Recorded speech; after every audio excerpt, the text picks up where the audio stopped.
દિવાળીના તહેવારો નજીક આવતા સુરેન્દ્રનગર જિલ્લામાં ફટાકડાની હાટડીઓ લાગી છે, જેને લઈ વહીવટી તંત્રએ ચુસ્ત રીતે નિયમો અમલમાં મૂક્યા। તંત્રએ સ્પષ્ટ કર્યું કે ફટાકડાના સ્ટોલ માત્ર લાયસન્સ ધરાવનારા વેપારીઓ મૂકી શકશે અને તે માટે સરકાર દ્વારા જાહેર કરાયેલી નવી એસઓપીના 11 નિયમોનું પાલન ફરજિયાત રહેશે। તંત્રએ સૂચના આપી છે કે દરેક ફટાકડા સ્ટોલ પર આગ જતી અટકાવવા માટે પાણીનો ટાંકો તથા ફાયર સેફટીના સાધનો હોવા જરૂરી છે।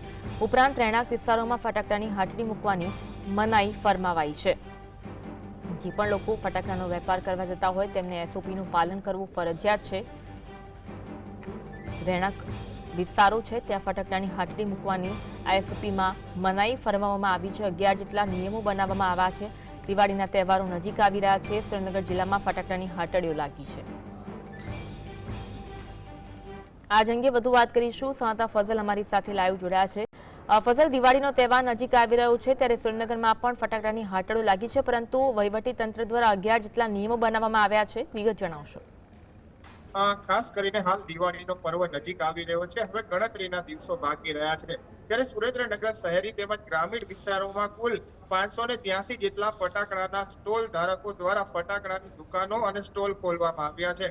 પરંતુ હાલના તબક્કામાં સુરેન્દ્રનગર વહીવટી તંત્ર હોય, પોલીસ વિભાગ હોય, મામલતદાર હોય અને ડિઝાસ્ટર મેનેજમેન્ટની ટીમો દ્વારા અલગ અલગ જે ફટાકડાના સ્ટોલ છે, હાટડીઓ છે, તેના ઉપર ચેકિંગ કામગીરી હાથ ધરવામાં આવી રહી છે અને ખાસ કરીને દરોડાની કાર્યવાહી પણ હાથ ધરવામાં આવી છે।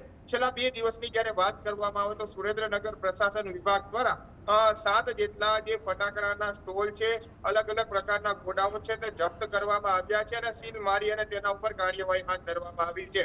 આ મુદ્દાથી વાત કરવામાં આવે તો ગત વર્ષે ધાંગધ્રામાં એક ફટાકડાની દુકાનમાં આગ લાગતા અંદાજિત 5 કરોડથી વધુનું નુકસાન થયું હતું। આજુબાજુની 10 જેટલી દુકાનો બળીને ખાખ બની ગઈ હતી। ત્યારબાદ ચાલુ વર્ષે હવે સુરેન્દ્રનગર વહીવટી તંત્ર છે તે આ પ્રકારની ઘટના દોહરાય નહીં તે માટે એક્શન મોડમાં આવી છે। 11 પ્રકારના નિયમો અને ખાસ કરી જાહેરનામું પ્રસિદ્ધ કરવામાં આવ્યું છે।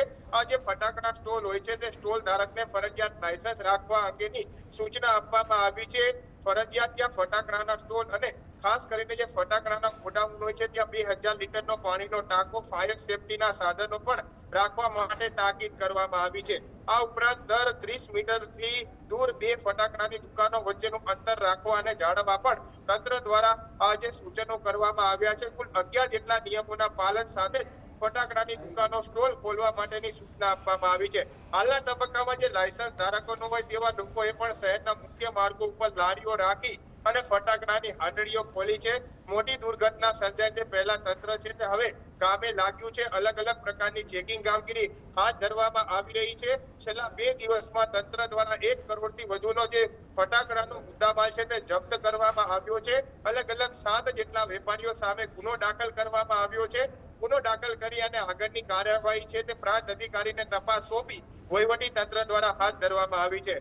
ખાસ કરીને લોકોનો જીવ જોખમમાં ના મુકાય અને દિવાળી સમયે બજારોમાં પણ શાંતિપૂર્ણ રીતે ખરીદી કરી શકે, કોઈ આગની ઘટના ના બને અથવા તો આ ફટાકડાની દુકાનમાં આગ લાગે ત્યારે આજુબાજુમાં પણ દારૂખાનું હોય છે તે પ્રસરવાના કારણે આગની ઘટનાઓ બનતી હોય છે। ત્યારે આ પ્રકારની ઘટનાઓ દોહરાય નહીં તેની તકેદારી રાખવા માટે તંત્ર એક્શનમાં આવ્યું છે। પોલીસ વિભાગની ટીમોને પણ હાલમાં ચેકિંગ કરવાની સૂચના આપી દેવામાં આવી છે અને 2 દિવસમાં ફટાકડાના સ્ટોલ ઉપર દરોડા પાડી અને 11 નિયમોના પાલન સાથે ફટાકડાના સ્ટોલ અને હાટડીઓ અને ખાસ કરીને ગોડાઉન ખોલવાની તંત્રએ સૂચના આપી છે। જી આભાર જોડાવા માટે અને માહિતી આપવા માટે।